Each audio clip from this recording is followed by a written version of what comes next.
बिस्मिल्लाहिर्रहमानिर्रहीम। सलाम वालेकुम। हाँ जी मेरे भाई, क्या हाल चाल है आप लोगों के? उम्मीद है कि काम सही चल रहा होगा। हाँ जी, हमने आज इन्वेंटरी वैल्यूएशन की एंट्रीज डिस्कस करनी है। मतलब कि अगर हम मटेरियल खरीदते हैं या एक रिटेलर है वो अपना स्टॉक खरीदता है, बेचता है, उसकी किस तरह से एंट्री पास होगी। ठीक है, ये चीज़ आपने पहले पढ़ ली हुई है अपने इनिशियल स्टडी के अंदर, लेकिन मैं कोशिश करता हूँ कि फिर भी पूरी डिटेल के साथ आपको बता दूँ। तो मेरे भाई ज़रा गौर फरमाइएगा कि सबसे पहले तो मैं आपको एंट्रीज सिखाता हूँ कि रिटेलर के केस में क्या एंट्री हो।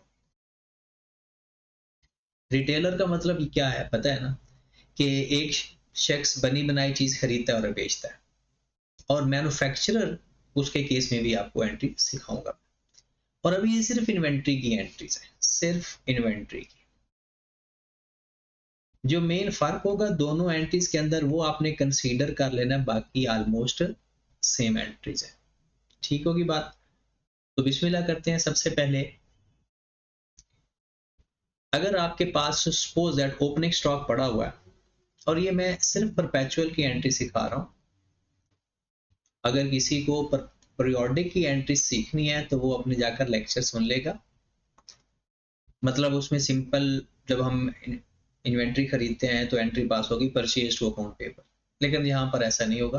परपेचुअल सिस्टम में परचेज का कंसेप्ट नहीं होता, तो ओपनिंग स्टॉक की कोई एंट्री पास नहीं होती।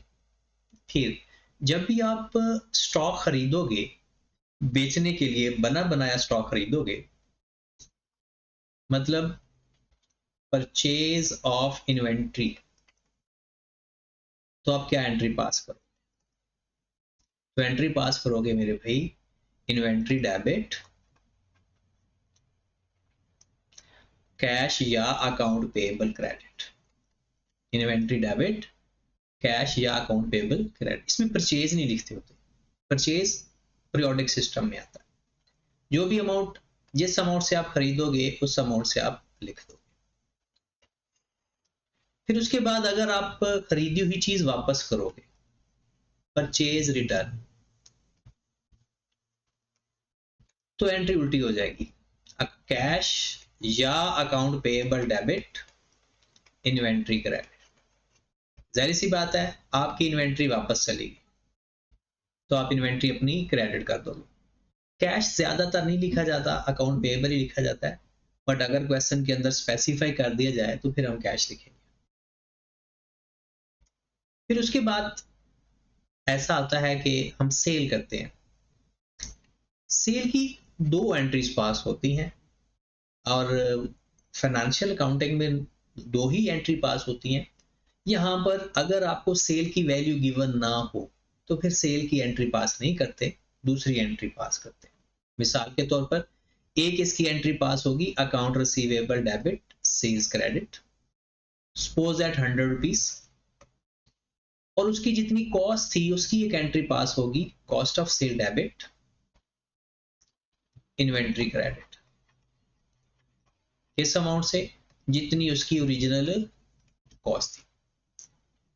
ये वाली एंट्री तब पास करनी है, पहले वाली एंट्री सेल की अमाउंट से, अगर क्वेश्चन के अंदर वो सेल की अमाउंट बताए तो, वरना सेकंड एंट्री पास करनी है। दोनों एंट्रीज कब पास करनी है?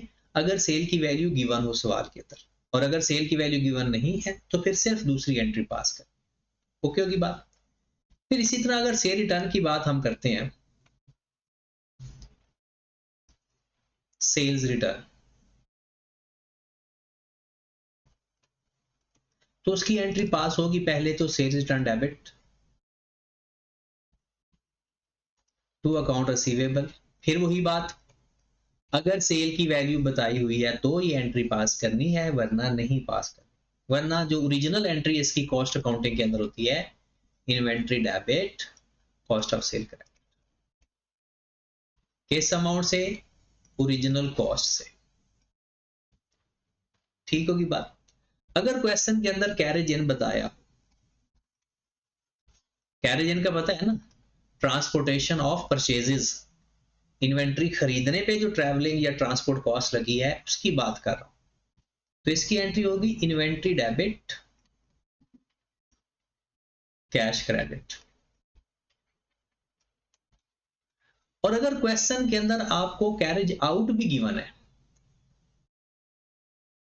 उसकी एंट्री क्या पास होगी? उसकी एंट्री सिंपल पास होगी, कैरेज आउट डेबिट, अपने नाम से कैश क्रेडिट। मतलब कैरेज आउट को इन्वेंट्री की कॉस्ट में नहीं प्लस माइनस करते, कैरेज इन को इन्वेंट्री की कॉस्ट में प्लस माइनस करते। ठीक होगी बात। अब आगे चलते हैं। Sold off defective units, sold off defective units. अगर जब कभी आप डिफेक्टिव यूनिट बेचो तो उसमें जितने का बेचेंगे, जरी सी बात है, कैश तो डेबिट हो जाएगा। जितने का हम डिफेक्टिव यूनिट्स को बेचेंगे कैश डेबिट हो जाएगा, और जितने की इन्वेंट्री थी वो क्रेडिट हो जाएगा। और कॉस्ट ऑफ सेल या एसपीएल को डेबिट कर देंगे, statement of profit and loss. बेहतर होता है कि statement of profit and loss कर दे, अदरवाइज आप कॉस्ट ऑफ सेल को भी डेबिट कर सकते हैं। अगर आप कभी डिफेक्टिव यूनिट्स को बेचो तो जितना कैश आएगा डेबिट, जितनी इन्वेंट्री थी क्रेडिट, और जो डिफरेंस है वो चला जाएगा एसपीएल के अंदर या कॉस्ट ऑफ सेल के अंदर। ठीक होगी बात। नेक्स्ट अगर हम देखें, जब कभी आपको शॉर्टेज ऑफ यूनिट्स हो या एनआरवी लॉस हो, शॉर्टेज ऑफ यूनिट्स हो या एनआरवी लॉस हो, तो हमने क्या करना है, एंट्री क्या पास करनी है, profit and loss account debit, inventory credit. Profit and loss debit, inventory कर। कुछ लोग कहते हैं कॉस्ट ऑफ सेल कर दो, कुछ लोग कहते हैं प्रॉफिट एंड लॉस अकाउंट कर दो, तो जो मर्जी आप कर दो। ज्यादातर मैंने यही प्रैक्टिस देखी है कॉस्ट अकाउंटिंग के अंदर कि वो प्रॉफिट एंड लॉस को डेबिट करता है और इन्वेंट्री को क्रेडिट करता है। कभी कभी तो वो कह भी देता है, जैसे एक सवाल हमने पहले किया भी था इस तरह का। और क्लोजिंग स्टॉक की कोई एंट्री पास नहीं होती। ठीक होगी मेरे भाई बात। तो ये हमारी वो एंट्रीज हैं जो नॉर्मल पूछी जाती हैं रिटेलर के केस में। अगर मैन्युफैक्चरर है तो वो हम मैन्युफैक्चरर की एंट्रीज बाद में देखते हैं, पहले इसका सवाल कर लें। आपने करना क्या, एक दफा वीडियो स्टॉप करके इस एंट्रीज को देख लें, फिर आगे मेरे साथ सवाल करें। ठीक है। इसके दो सवाल हम करते हैं, एक वेटेड एवरेज के जरिए, एक फाइफो के जरिए। पेपर में अभी तक सिर्फ वेटेड एवरेज का आया हुआ, फाइफो का मैं आपको एडिशनल करवा देता हूँ ताकि फाइफो का सवाल भी आपका हो जाए कि किस तरह से डील करना है। तो आपने बस इस तरह की ही एंट्रीज रिटेलर के केस में अगर पेपर में आती हैं तो आपका मॉडल्स क्वेश्चन है, ये एक ही क्वेश्चन काफी है, बाकी वैल्यू चेंज होगी, थोड़ा बहुत ट्रिक्स आ जाएंगे, बाकी सवाल सेम होगा। ठीक है, तो आए जरा सवाल पे चलते हैं। पास पेपर का एक सवाल है, ये तो मैन्युफैक्चरर का केस है। आप क्वेश्चन नंबर 5 निकालें इस असाइनमेंट का, और आई क्या पास पेपर है ये स्प्रिंग 2021, क्वेश्चन नंबर 4 है। 9 नंबर का सवाल आया हुआ है, the pass necessary journal entries to record the above transactions. ठीक है जी, तो ये एक ही सवाल अभी तक लेटेस्ट, मतलब कि 2001 से ये ऑनवर्ड सारे पास पेपर है, तो एक ही सवाल अभी तक इसका आया हुआ जनरल एंट्रीज का, क्योंकि ज्यादातर इसमें सवाल आता है मैन्युफैक्चरिंग अकाउंट का, रिटेलर का बहुत काम आता है। तो हम ये रिटेलर का केस देख लेते हैं, और मैं आपको इसको फाइफो और वेटेड एवरेज दोनों से करवाता हूँ ताकि आपका दोनों प्रॉब्लम हल हो जाए, और फिर इंशाल्लाह हम इसका मैन्युफैक्चरर का केस देखते हैं, और फिर हम आगे जाएंगे जॉब ऑर्डर कॉस्टिंग वगैरह। ठीक है, तो चलें जी बिस्मिल्लाह करें। पहली बात तो ये है कि ये वेटेड एवरेज मेथड है, जो आपने पहले इंट्रोडक्शन टू अकाउंटिंग में पढ़ा हुआ है, वो थोड़ा लेंथी मेथड है। अब मैं आपको इसको थोड़ा सा शॉर्टकट करवाऊंगा तो कि टाइम हमारा सेव हो जाए। लिखा हुआ opening inventory consisted to 20,000 units having average cost 7,000 per unit। लो मेरे भाई इसकी वर्किंग पे साथ साथ आ जाओ, ये पहले मैं आपको वर्किंग करवाने लगा हूं। वेटेड एवरेज की वर्किंग का स्टाइल थोड़ा सा चेंज करूंगा और फाइफो का थोड़ा सा चेंज करूंगा। ठीक है, तो बिस्मिल्लाह करें जरा। सबसे पहले हम बना लेते हैं, यहां पर यूनिट्स लिख लो, यहां पर रेट लिख लो और यहां पर अमाउंट लिख लो। ठीक है, तो आपके पास जो ओपनिंग स्टॉक पड़ा हुआ है वो कितना है? ओपनिंग स्टॉक हमारे पास है 2,20,000 units, 2,20,000 units at the rate of 7,000 per unit. यहां पर रुपीस हम इन 1000 कर लेते हैं। ठीक है, फिर वो कहता है कि आपने 2,80,000 यूनिट खरीदे, परचेज किए जी, 2,80,000 यूनिट किस रेट पे परचेज किए जी? 7200 पर यूनिट। लो जी, जरा अपना अपना कैलकुलेटर निकाल लें, पहले तो इनकी वैल्यू लिख लें, 2,20,000 मल्टीप्लाइड बाय 7,000। हमने ये अमाउंट इन 1000 लिखी हुई है, तो ये अमाउंट आ गई 140,000 और 280,000 मल्टीप्लाइड बाय 7200, ये अमाउंट हमारे पास आ गई 201,600। वेटेड एवरेज में पहले भी इस बात का आपको पता है कि आपने जब भी कोई परचेज हो या परचेज रिटर्न हो, फौरन आपने एक लाइन लगाकर बैलेंस करना है। सेल या से रिटर्न के केस में बैलेंस करने की जरूरत नहीं पड़ेगी। कब बैलेंस करना है? फौरन जब आपने परचेज करना है या परचेज रिटर्न करना है, फौरन लाइन लगाकर बैलेंस कर देगा। और बैलेंस करने का क्या तरीका होगा? बैलेंस करने का तरीका, यूनिट्स को यूनिट्स में ऐड करोगे और अमाउंट को अमाउंट में ऐड करोगे। तो करो सर यूनिट ऐड, 220 को 280 में प्लस कर दो, 500,000 यूनिट्स। अमाउंट को अमाउंट में ऐड करो, 1540 प्लस 2016, 355,600। अब इनको आपस में डिवाइड कर दें, यानी 355,600 डिवाइडेड बाय 500,000। हाँ जी, कितनी अमाउंट आ गई? 7112। आप कहोगे सर हमारा रेट तो आ रहा है 7.112, भाई वो इन 1000 में लिखा है ना, और इन 1000 में भी सिर्फ ये वैल्यू हम लिख रहे हैं, रेट इन 1000 में नहीं लिख रहे। तो जब भी आपका जो आंसर आएगा उस पे 0.1000 के साथ लिख, ठीक होगी बात। अगर आप 7 पॉइंट लिखेंगे तो फिर ऊपर भी सारे पॉइंट में लिखने पड़ेंगे। नेक्स्ट चले आगे। नेक्स्ट, उसके बाद वो कहता है कि आपने 1,80,000 यूनिट सेल कर दिए, 1,80,000 यूनिट सेल कर दी, 180,000 यूनिट्स को आपने माइनस करना है। और याद रखें रेट कौन सा लेना है? जो एवरेज रेट चल रहा है। रेट कौन सा लेना है? जो एवरेज रेट चल रहा है। दोबारा बताने लगा हूं, सिर्फ बैलेंस कब करना है? जब परचेज या परचेज रिटर्न है। बाकी हर केस में रेट वही लेना है जो लेटेस्ट एवरेज रेट चल रहा है, क्योंकि वेटेड एवरेज मेथड है। तो करो जरा 180,000 को multiply, 180,000 multiplied by 7112, amount in 1000 में लिखेंगे, कितनी अमाउंट आ गई? 1280160। ओके की बात। अभी बैलेंस करने की जरूरत नहीं है। बैलेंस कब करना है? जब कोई परचेज या परचेज रिटर्न आएगा। नेक्स्ट कहता है 5000 यूनिट्स रिटर्न्ड बाय KL, मतलब अभी हम 10 तारीख को चीजें उसको बेच कर आ रहे हैं, उसने 12 फरवरी को चीजें वापस कर दी। कितने यूनिट वापस कर दिए? 5000। सेल्स रिटर्न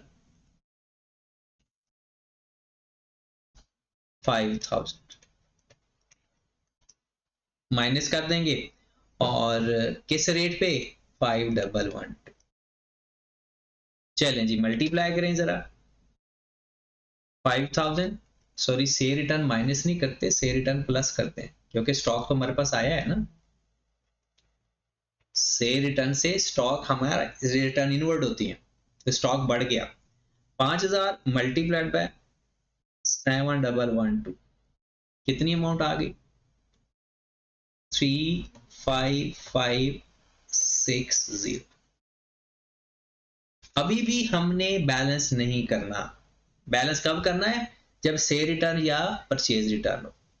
आगे देखें कहता है जो चीजें वापस आई हैं 30% of the defective units returned to SL. अब एसएल कौन है हैड अ मैन्युफैक्चरिंग फॉल्ट। कहता है जिससे चीजें खरीदी थी उसी को चीजें वापस कर दी। कहता है returned to SL and had a manufacturing fault and were returned to the supplier on 15th of Feb। कहता है जो चीजें SL को वापस आई थी उसमें से 5000 की चीज 30% डिफेक्टिव यूनिट्स हमने सप्लायर को वापस कर दिया, परचेज रिटर्न हो गया। फिर अगली बात remaining defective units were damaged due to mishandling at the warehouse, these units were disposed of। कहता है बाकी के यूनिट्स हमने खुद बेचे 2000 रुपए पर यूनिट के हिसाब से। लो मेरे भाई 5000 यूनिट हमारे पास आए थे जिसमें 30% हमने सप्लायर को वापस कर दिए, 70% हमने खुद बेचे। तो 30% कितना आ जाएगा 1500 और 70% कितना आ जाएगा 3500। जिस पैटर्न में लिखे हुए हैं उसी पैटर्न में हम लिख देते हैं। तो कर लिखो जरा purchase return 1500 units. Purchase return से हमारा स्टॉक कम हो जाएगा। और रेट कौन सा लेंगे परचेज रिटर्न के केस में? रेट कौन सा लेंगे? एवरेज रेट नहीं लेते होते, जिस पे खरीदा है वही रेट लेते होते हैं। याद रखें परचेज के केस में एवरेज रेट नहीं लेना। जब भी परचेज का कॉलम हिट होगा वो अपनी प्राइस से हिट होगा, जब भी सेल का कॉलम हिट होगा एवरेज रेट से हिट होगा। ठीक होगी बात? तो आप 7200 करो जरा मल्टीप्लाई, 1500 मल्टीप्लाइड बाय 7200, ये अमाउंट आ गई 10800। 10800 ठीक होगी बात? परचेज रिटर्न है तो ये माइनस। मैंने आपको अभी अभी बताया है जब भी सेल या परचेज रिटर्न हो तब बैलेंस किया करो। अब यूनिट निकालो जरा, 5 लाख माइनस 180 प्लस 5000 माइनस 1500, तो कितने बच गए हमारे पास यूनिट्स? 323500।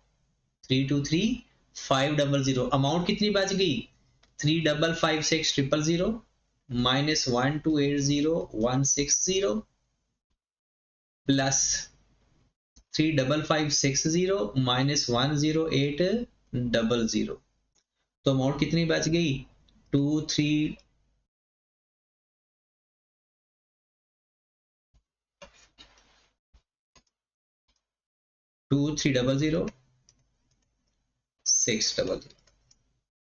ओके होगी बात?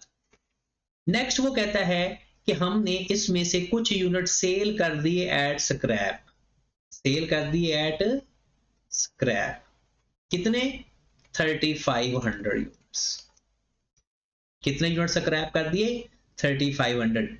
अब रेट कैसे लेंगे? रेट फिर एवरेज लो जरा, इन दोनों को आपस में डिवाइड करो, 2300600 डिवाइडेड बाय 323500, कितना रेट आ गया? 7111 2 ही कर दो, 7112 राउंड ऑफ करेंगे। ठीक होगी बात? अब सेल किया है तो सेल के लिए याद रखें वही यूनिट आएंगे। रेट यहां पर आप जिस रेट पे मर्जी बेचो यहां पर एवरेज रेट ही आना है। आप जिस रेट पे मर्जी बेचो यहां पर एवरेज रेट ही आना है। तो कितनी अमाउंट आ गई मेरे भाई? 24892। सेल हुआ है तो वैल्यू कम हो जाएगी। उसके बाद नेक्स्ट, ये हमारे पास पूरा पॉइंट हो गया।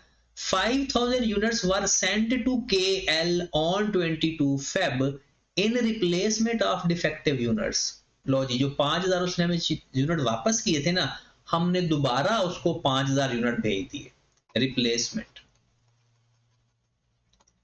पांच ऐसे समझो जैसे सेल की है। रेट कौन सा इस्तेमाल होगा? Average rate.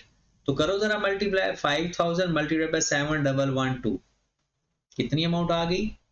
35560 माइनस हो जाएगा। उसके बाद नेक्स्ट चलते हैं, 150,000 यूनिट्स वर सोल्ड, 1,50,000 और यूनिट सेल किए। कौन सा रेट इस्तेमाल होगा? Average rate. हाँ जी, 150 को मल्टीप्लाई कर दें जी 7112 पे, कितनी अमाउंट आ गई? 1066800।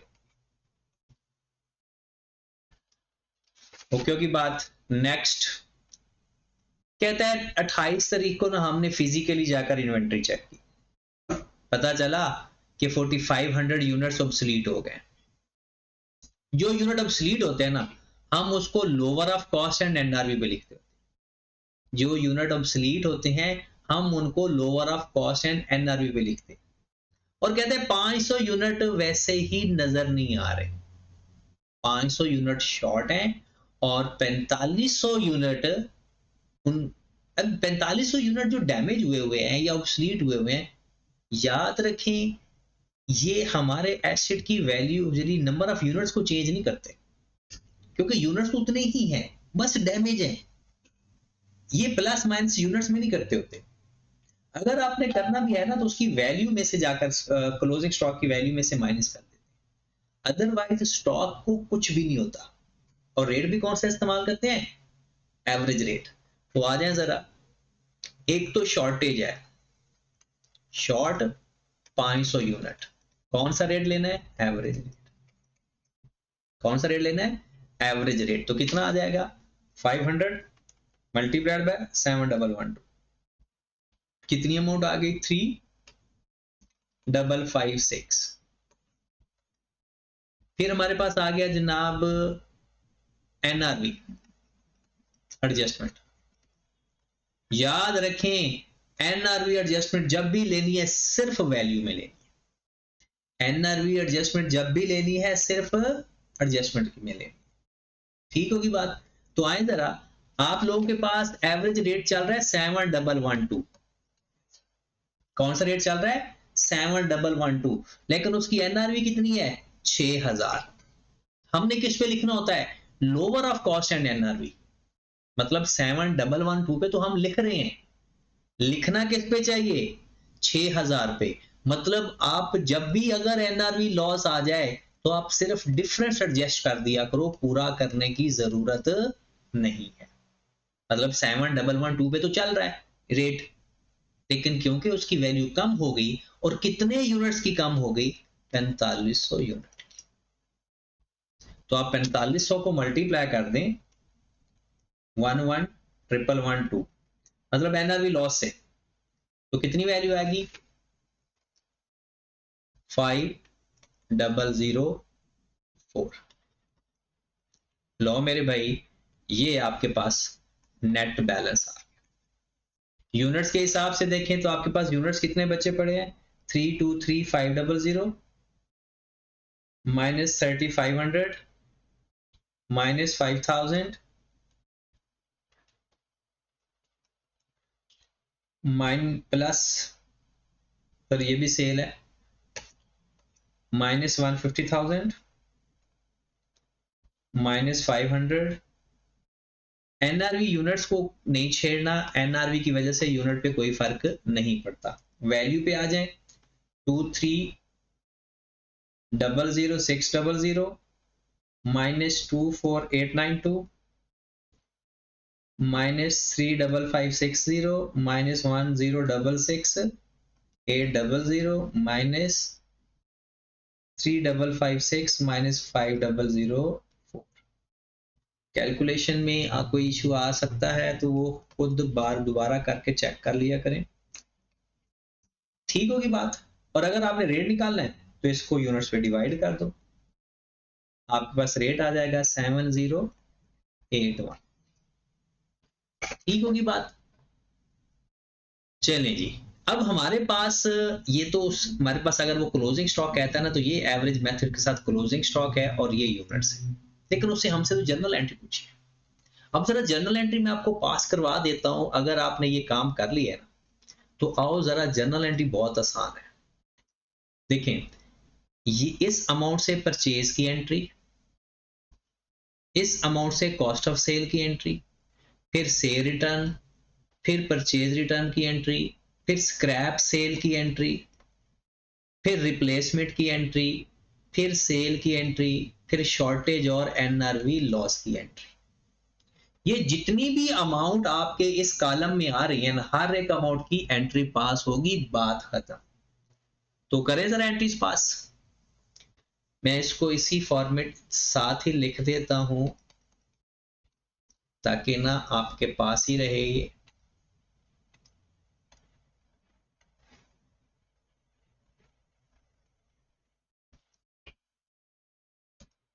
हाँ जी, सबसे पहली एंट्री डेट के हिसाब से अगर हम देखें तो पहली डेट कौन सी थी, 5 फरवरी।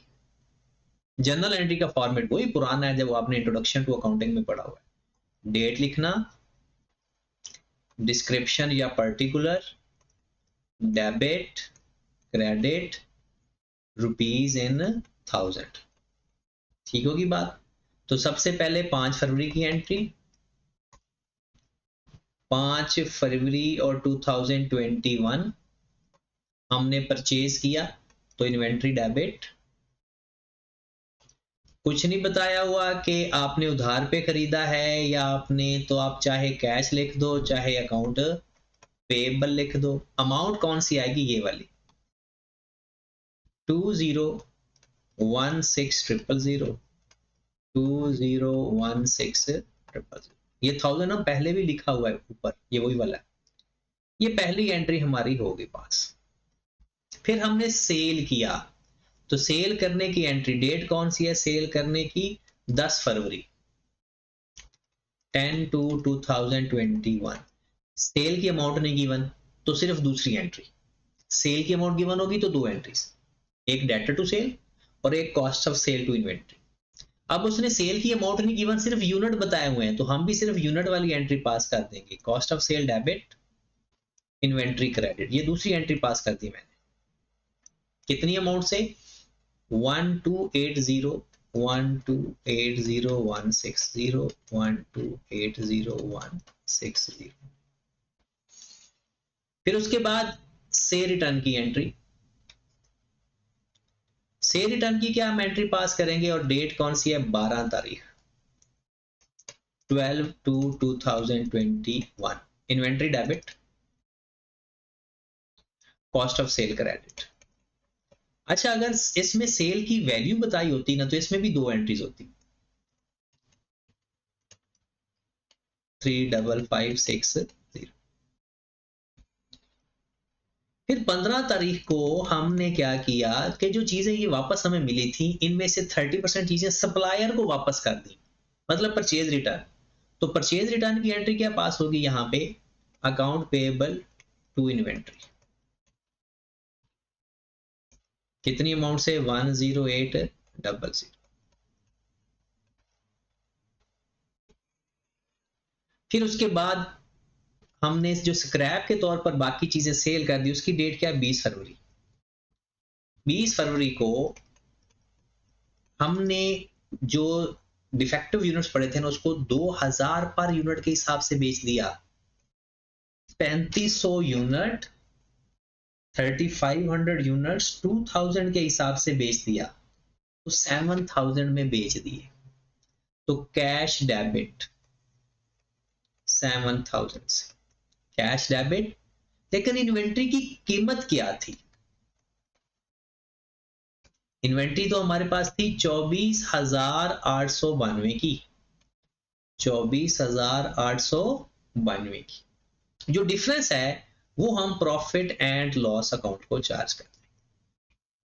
जब भी कोई डिफेक्टिव यूनिट्स बेचें तो अपनी इन्वेंट्री पूरी कॉस्ट से क्रेडिट होगी, और जो डिफरेंस होगा वो हमारा चला जाएगा एसपीएल के अंदर। ठीक होगी बात। तो कितनी वैल्यू आ गई नुकसान में हमारे पास 17892, ठीक होगी बात। उसके बाद हमारे पास फिर हमने वो जो यूनिट थे, जो डिफेक्टिव यूनिट से, हमने उसको रिप्लेस करके दिए अपने कस्टमर को। किस डेट को? 22 तारीख को, 22/2/21। तो उसकी तो एंट्री वही पास होगी, कॉस्ट ऑफ सेल डेबिट, जैसे सेल कर रहे हैं। इन्वेंट्री क्रेडिट कितनी अमाउंट आ जाएगी? अच्छा, इसमें राउंड पॉइंट अमाउंट चेंज हो सकेगी, हो सकती है, परेशान नहीं होना। 5560 भी है, ये है 5560-35560। ओके होगी बात। फिर 25 तारीख को सॉल्यूशन अपने सामने रखना है, तो फिर ये हर एक की एंट्री पास होती जा रही है। हम दोबारा सेल की, तो सेल की एंट्री तो एक ही पास होगी, वैसे दो पास होती हैं। Cost of sale to inventory कितनी अमाउंट? 1066,800, 1066,800। फिर ये शॉर्टेज की एंट्री है और ये एनआरवी लॉस की एंट्री है। तो मेरे भाई इसमें सेम ही एंट्रीज होती हैं। 28 तारीख को फिजिकली स्टॉक काउंट किया तो पता चला, तो इसकी एंट्री क्या होगी? Profit and loss account debit, inventory credit. दोनों को प्लस करके लिख दें या अलग अलग लिख दें, आपकी अपनी मर्जी है। मैं प्लस करके लिखने लगा हूं 355, या आप लिख लें अलग अलग। Profit and loss account shortage की वजह से और profit and loss account NRV की वजह से। आप कॉस्ट ऑफ सेल भी यहां पर लिख सकते हैं, 3556 प्लस 5004, 8560,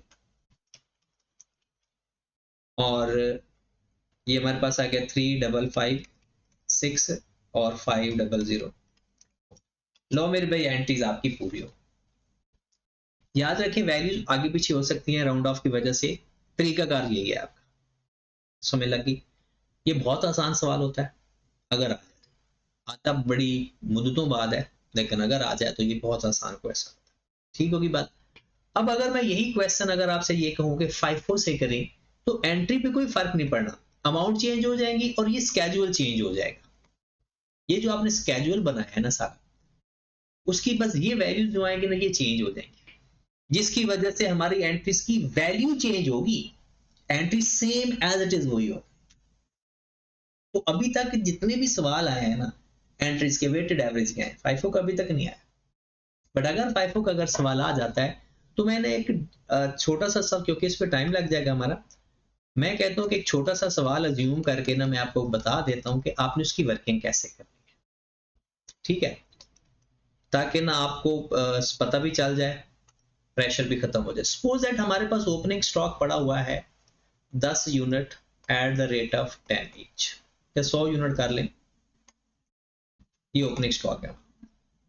फिर आपने परचेज किया सपोज 1124 को 1000 units at the rate of 12 each. फिर आपने 5124 को सेल किया 800 units at the rate of 20 each. फिर आपने 10 तारीख को परचेज किए, ये परचेज और ये सेल। फिर परचेज किए 2000 units at the rate of 50। फिर आपने सेल कर दिए 15 तारीख को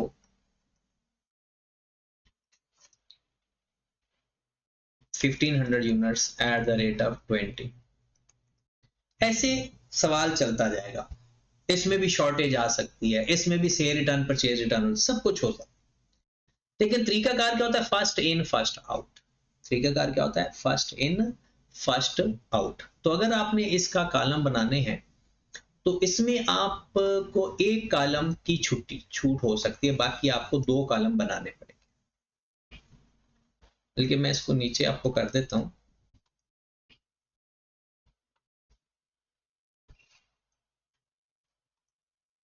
चले,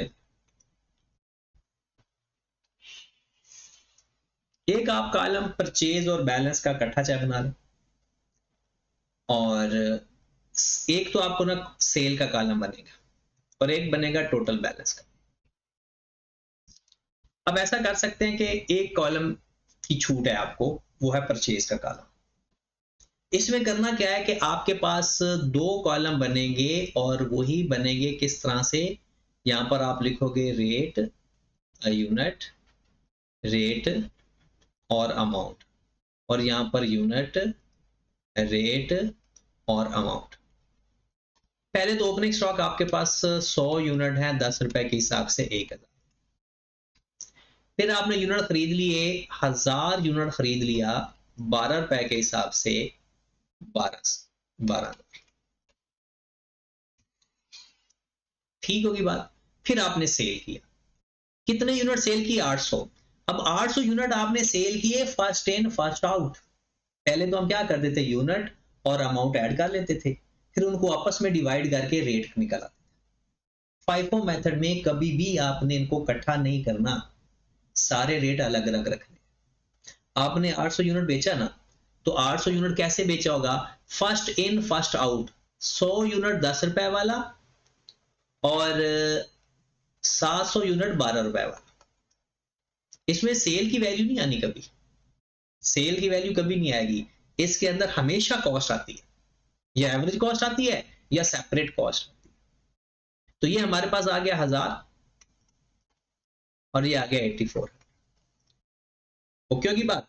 और आप ना परचेज के ऊपर निशान लगाते जाएं कि ये हमारी परचेज है। तो हमारे पास बैलेंस कितना बच गया, हमारे पास 300 यूनिट बच गए बस, 12 रुपए वाले।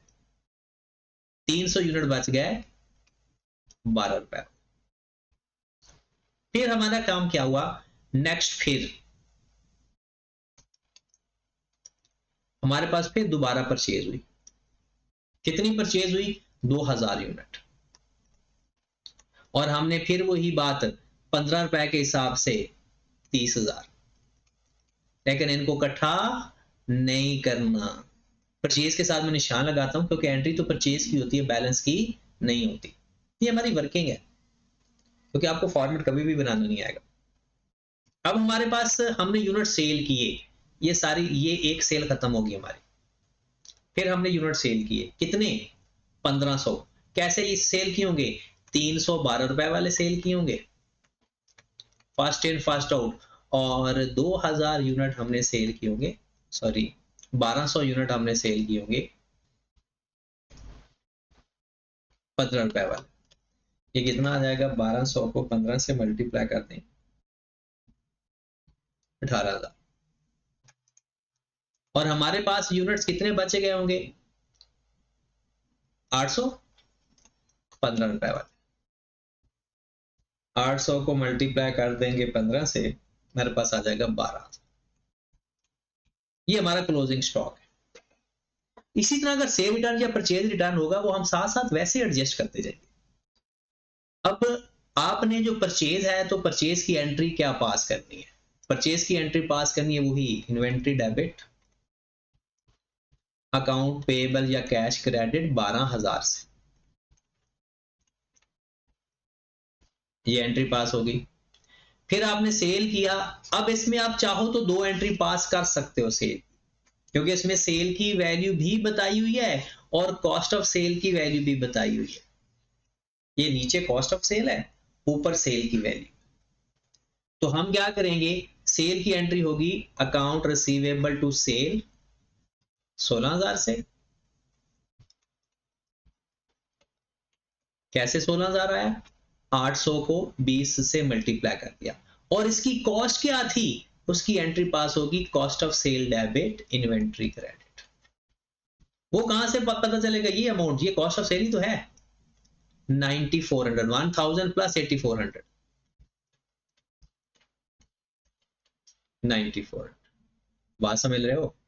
और फिर परचेज की एंट्री क्या होगी, 2000 यूनिट्स की 30,000 परचेज टू अकाउंट पेबल। फिर सेल की एंट्री क्या होगी, बिल्कुल वही दो एंट्री, कॉस्ट ऑफ सेल ये और 1500 को 20 से मल्टीप्लाई करके से, तो ये FIFO मेथड। ठीक है मेरे भाई, ये रिटेलर का केस आपका तमाम हो गया। अब हम जा रहे हैं इन्वेंट्री वैल्यूएशन के अंदर, अगर मैन्युफैक्चरर का केस आ जाए तो वो एंट्री क्या पास करता है, सेम ऐसी एंट्रीज है लेकिन थोड़ा सा चेंज है। ठीक है, तो वो मैं अगले लेक्चर में आपको बताता हूँ। ठीक है जी।